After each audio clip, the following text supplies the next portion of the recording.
सभी साधक मित्रों का अभिवादन है। आज एक प्रश्न पर बात करेंगे।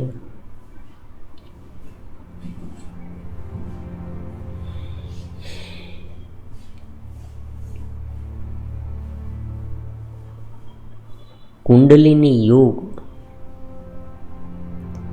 और साक्षी भाव के बीच क्या संबंध है?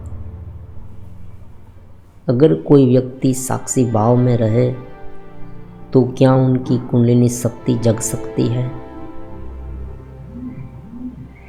और दूसरी बात ये भी है कि क्या ये शक्तिपात हो सकता है?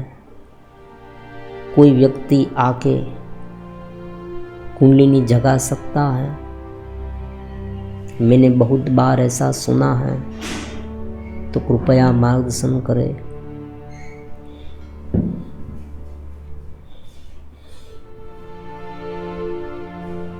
एक स्थान पर पहुंचने के बहुत सारे मार्ग हैं। ये मार्ग परस्पर अलग नहीं है, उनकी सैद्धांतिक रजूआत अलग है, उसे अलग तरीके से रजू किया गया है। वास्तव में जब हम कोई एक मार्ग पर आगे बढ़ते हैं तब अपने आप जो दूसरा मार्ग है ना, उसमें भी हमारी प्रगति होती ही है, कोई अलग तरीके से होती है। लेकिन हम ये जान नहीं सकते, क्योंकि अलग सिद्धांत में, अलग मार्ग में उनके नाम अलग होते हैं, उनका वर्णन अलग होता है, उनकी पहचान हम कोई अलग नाम से करते हैं। यहाँ पर हम 3 एग्जाम्पल रखेंगे, अलग अलग प्रकार के 3 सिद्धांत पर चर्चा करेंगे और ये समझने की कोशिश करेंगे कि इनके माध्यम से जो प्राप्त होने वाला है वो वही है जो हमारा ध्येय है, और यही होना चाहिए। अगर इनसे अलग होता तो ये मार्ग अध्यात्म का नहीं बनता। मान लीजिए कोई आपको ये बताए कि भाई ये मार्ग पर चल के आपको ज़्यादा से ज़्यादा सुख संपत्ति मिलेगी, आपका शरीर बहुत बलवान बन जाएगा, आप इस जगत में सुखी सुखी हो जाएगी, तो ये अध्यात्म का मार्ग नहीं बना। हाँ, एक बात है कि ये सब इनकी साइड बेनिफिट हो सकता है। मतलब आप ऊपर उठते हैं तो बहुत ही सामान्य बात है, आपकी समझ शक्ति विकसित हो सकती है, तो आप में आनंद भी बढ़ेगा, आप सही तरीके से काम कर सकते हैं। जो बिन जरूरी रुकावटें हैं, मन की इधर उधर की दौड़ है, वो बंद हो जाएगी, तो डेफिनेटली आपका विकास हो सकता है। लेकिन ये ध्येय नहीं है। अध्यात्म का ध्येय है पूर्णता की अनुभूति, जहाँ पर से ये चेतना का उद्गम बिंदु है, जहाँ मैं हूँ का अनुभव हो रहा है, जो सार्वत्रिक चेतना है, जिनके माध्यम से ये जगत उत्पन्न हुआ है। ये जगत में जो जो कुछ हो रहा है वो उनसे ही हो रहा है, उनके साथ एक रूपता, यही हो सकता है अध्यात्म का। जगत को ठीक ठाक करना अध्यात्म का ध्येय नहीं है। ये ठीक ठाक इसलिए कराया जाता है क्योंकि हम जितनी रुकावटें कम हो उतना आसानी से ऊपर उठ पाए। आपको कहीं पर जाना है, रास्ते में बड़े बड़े रोड़े हैं, खड्डे हैं, गड्ढे हैं, तो अगर इसे मिटाया जाए तो आपका जो प्रवास है वो सुगम हो जाएगा, आपकी जर्नी सुखमय हो जाएगी। वरना बीच बीच में ऑब्स्टेकल आते रहेंगे और आप वहाँ रुक जाएंगे। तो ये जो छोटी मोटी समझ है, ये जो छोटे मोटे फायदे दिखाए गए हैं,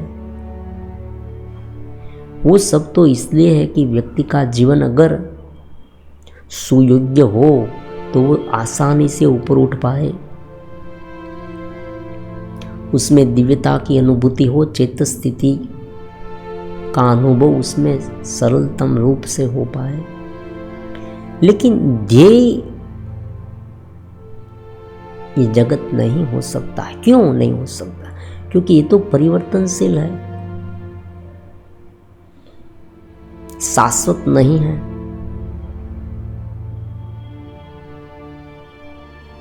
तो बहुत ही सहज रूप से हम ये कह सकते हैं कि सभी मार्गों का जो ध्येय है वो एक है। अब हम साक्षी भाव और कुंडलिनी योग दोनों के बारे में समझने की कोशिश करेंगे और शक्तिपात क्या है ये भी समझेंगे, क्योंकि आजकल ये बहुत ही फेवरेट होता जा रहा है। सबसे पहले ये समझ ले कि साक्षी भाव क्या है।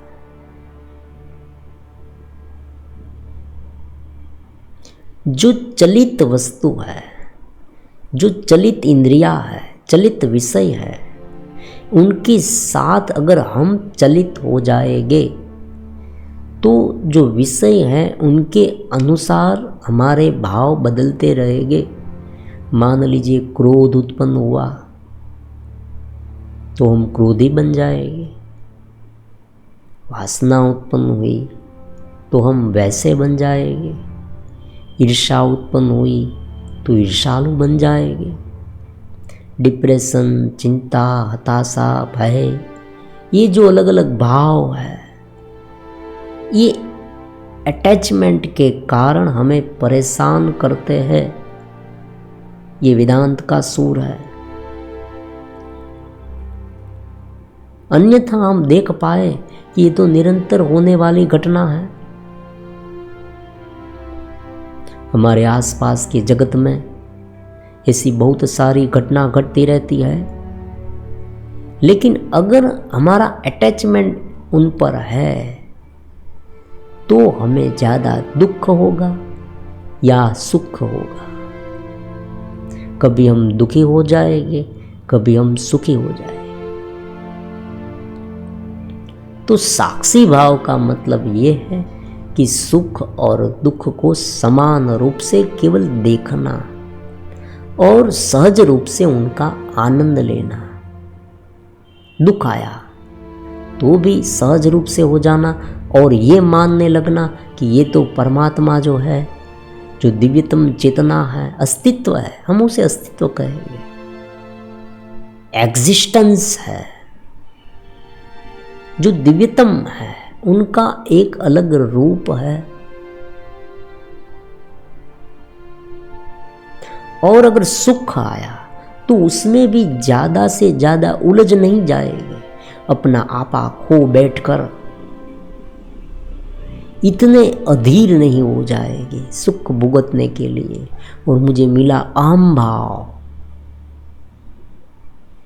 प्रबल गर्व। परमात्मा कहते हैं भगवद गीता में, प्रबल गर्विष्ठ होकर, अरे देखो देखो मैंने ये क्या कर दिया, मुझे ये क्या मिल गया, ये मैं ही कर सकता हूँ, ये मेरी मेहनत का परिणाम है, छोटे मोटे लोगों का ये काम नहीं है। इस तरह से अपनी जो जड़ है उसे खो मत देना, उसे काट मत देना।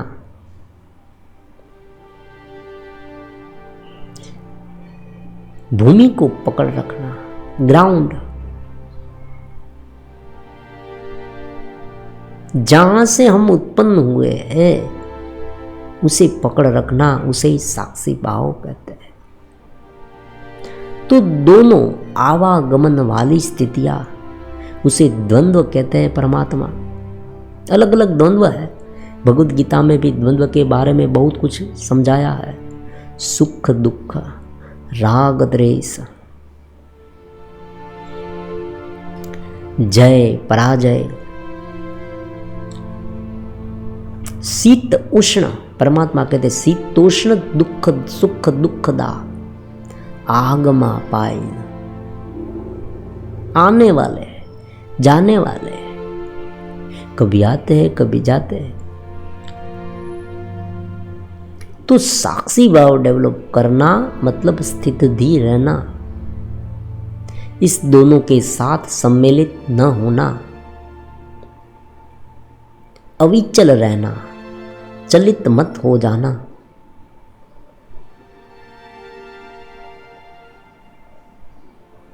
जब विपरीत समय आए तब इतना विवल मत हो जाना, इतना दुखी मत हो जाना कि मुझे क्या करना है वही हम भूल जाए।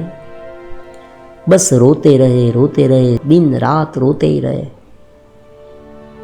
जैसे हमारा सब कुछ लूट गया है, किसी ने हमारा छीन लिया है, अब हम कुछ कर नहीं पाएंगे। ये एक ऐसी स्थिति है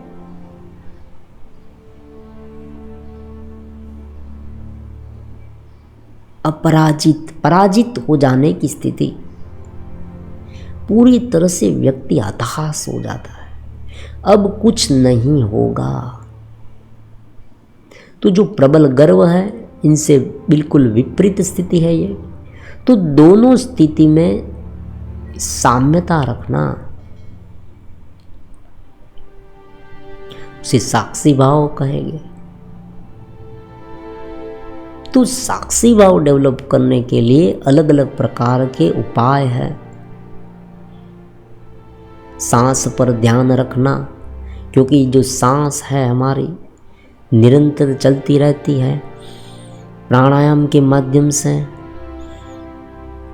हम प्राण को भीतर लेते हैं, फिर थोड़ा रोकना है और धीरे धीरे बाहर निकालना है।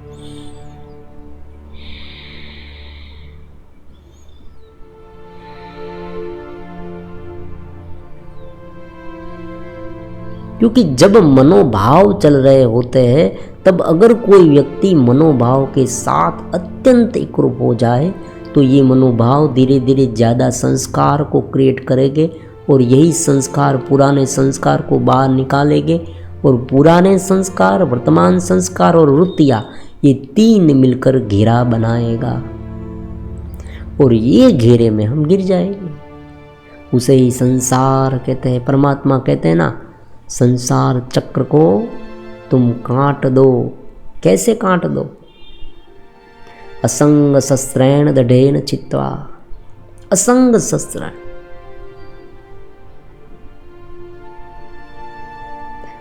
उनका संग मत करो, बस इतना सा ही है साक्षी भाव। फिर उनमें अलग अलग प्रकार की पद्धतियां मिल जाए तो पूरा शास्त्र क्रिएट हो सकता है। एक पूरा शास्त्र रचा जा सकता है इसमें, साक्षी भाव में। अब एक अजीब बात समझे। बात आपको केवल इतनी लगेगी कि भाई साक्षी भाव, कि उसमें चलित मत होना, लेकिन उनका जो बेनिफिट है, उनके जो लाभ है, उनसे जो प्राप्त होता है, वो इतनी बड़ी उपलब्धि है कि जिनकी कल्पना हम नहीं कर सकते। ऐसा ही क्यों? क्योंकि जब व्यक्ति घेरे में होता है तब अपने अस्तित्व को सिकुड़ लेता है। कोई एक नाम और रूप से बांध लेता है। वो जो सोचता है वो केवल एक लिमिटेशन है, एक लिमिट में होता है। एक बाउंड्री बांध लेता है एक हद बांध लेता है कि मेरा ये शरीर है, मेरा ये अस्तित्व है, मेरा ये नाम है, मेरा ये रूप है, मुझे मेरी आइडेंटिटी क्या है, तो कि ये जगत मेरी आइडेंटिटी है, मैं इस नाम से जाना जाता हूँ, सभी लोग मुझे इस नाम से जानते हैं, तो मैं इनके इर्द गिर्द ही ऊपर उठूँ, समझा, इनके इर्द गिर्द फेमस हो, ज़्यादा प्रचलित हूँ, ज़्यादा बड़ा हूँ, ज़्यादा नाम कमाऊँ, तो उनका जो अस्तित्व है वो एक नाम और रूप वाला और एक घेरे वाला और एक लिमिटेड आइडेंटिटी बन जाता है। इस लिमिटेड आइडेंटिटी में पूर्ण चेतना का आविर्भाव नहीं हो सकता, इसलिए धीरे धीरे व्यक्ति सिकुड़ता जाता है। ये एक सीक्रेट है जो बहुत कम लोगों को पता है। जैसे जैसे व्यक्ति एक स्वार्थ के घेरे में गिरता है, अपने आप दिव्यतम चेतना उन्हें कम मिलने लगती है। आजकल उसे अलग अलग नाम से पुकारा जाता है कि यूनिवर्स से आपको जो शक्ति मिलती है वो कम हो जाती है, ये नाम ये लोग देते हैं, अलग अलग नाम से वर्णित करते हैं, लेकिन बात एक ही है कि जब व्यक्ति विशालतम दिव्यतम पूर्णतम बन जाता है, उस चेतना के साथ मिलता है, साक्षी भाव में रहता है, तब एक खालीपन, ये खालीपन है ना, देखो खालीपन शून्य नहीं, ये खालीपन कैसा है, चेतना का खालीपन। तो उस खालीपन में जो चेतना हमारी है वो भर जाती है, वैश्विक चेतना, उसे कुंडलिनी जागृति कहते हैं। आप जाने, अब मैजिक देखें, कोई भी जगह पर आप शून्य अवकाश कर दे तो क्या होगा। बहुत सहज बात है कि आसपास से जो हवा है दौड़ेगी। ये जो साइक्लोन क्या है, एक जगह पर हवा का एकदम लाइट, हवा का जो दबाव है वो एकदम घट जाए तो आसपास से जो भारी हवा है वो वहाँ पर आ जाएगी और जोर से आ जाएगी, जोर से आने लगेगी। कोई एक जगह पर अगर जो वातावरण है वो एकदम लाइट हो जाए, वातावरण का जो प्रेशर है ना वो कम हो जाए, तो जो हैवी प्रेशर वाली हवा है वो वहाँ पर पूरी ताकत से आ जाएगी, उसे ही साइक्लोन कहते हैं। उसी तरह से जैसे ही आप ये शून्य अवकाश करेंगे, साक्षी भाव में जाएगी, शून्य अवकाश होगा, एकदम शांत हो जाएंगे, तो तुरंत ही जो चेतना में कुंडलिनी शक्ति जो परमात्मा की है, वैश्विक चेतना, वो आपकी ओर गति करेगी, उसे ही कुंडलिनी शक्ति का जागरण कहते हैं। अब पूरा ग्राफ देखें इनका, उसे ग्राफ के माध्यम से समझाया गया है कि जो ऊपर का ब्रह्मरंध्र है, ऊपर ब्रह्मरंध्र है और आज्ञा चक्र है हमारा, यहाँ पर मन है। अब वहाँ खालीपन, मतलब कि आप उसे साक्षी भाव से देखने लगे, उनसे छूटे कि तुरंत ही जो मूलाधार चक्र में कुंडलिनी है वो ऊपर उठेगी। उनका मतलब ये हुआ कि आप इस विषय से छूटेंगे, उन पर प्रभुत्व पा लेंगे।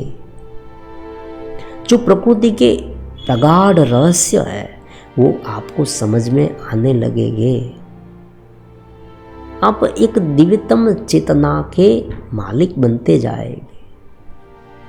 जो आपका स्वयं का अस्तित्व है, जो सिकुड़ गया था व्यक्ति, इस चेतना केवल नाम और रूप में इस घेरे में गिर गई थी। घेरा कैसे बनता है, बार बार हम ये बात बताते हैं यहाँ पर। घेरा इस तरह से बनता है कि जब व्यक्ति कोई एक चीज़ पर ज़्यादा भाव देने लगता है तो उनके अनुसार वो सोचने लगता है, उनके अनुसार संस्कार बनते हैं, पुराने संस्कार बाहर निकलते हैं, पुराने संस्कार, वर्तमान सोच, वृत्ति और बाह्य प्रवृत्ति, ये सब मिलकर एक घेरा बनता है और इस घेरे में वो बंध जाता है, पूरी तरह से बन जाता है। तो समझ में आ गई बात आपको कि भाई ये जो कुल मिला के कुंडलिनी शक्ति की बात है वो इस साक्षी भाव से मिल जाती है। ध्यान करे, एकदम अपनी चेतना में शांत हो जाए, एकाग्र होते जाए तो खालीपन, एक एकाग्रता, एक खालीपन हो गया। जो वेवरिंग था वो हट गया, अलग अलग विषयों में जो अटैचमेंट था वो छूट गया, तो वहाँ खालीपन बना और ये खालीपन है वो चेतना से भर जाएगा। तुरंत ही नीचे से जो चेतना ऊपर आएगी और हम ये समझने लगेगी कि भाई ये कुंडलिनी शक्ति जागृत हुई, बात केवल इतनी से है। तो दोनों में साम्यता है, कुंडलिनी शक्ति और साक्षी भाव में।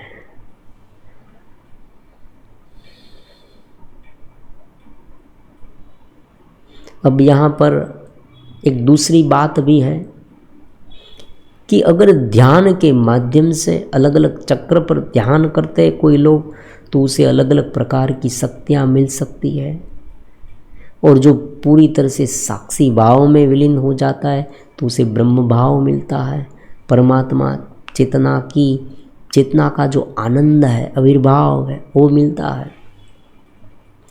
तो ये कुछ इस प्रकार का विज्ञान है।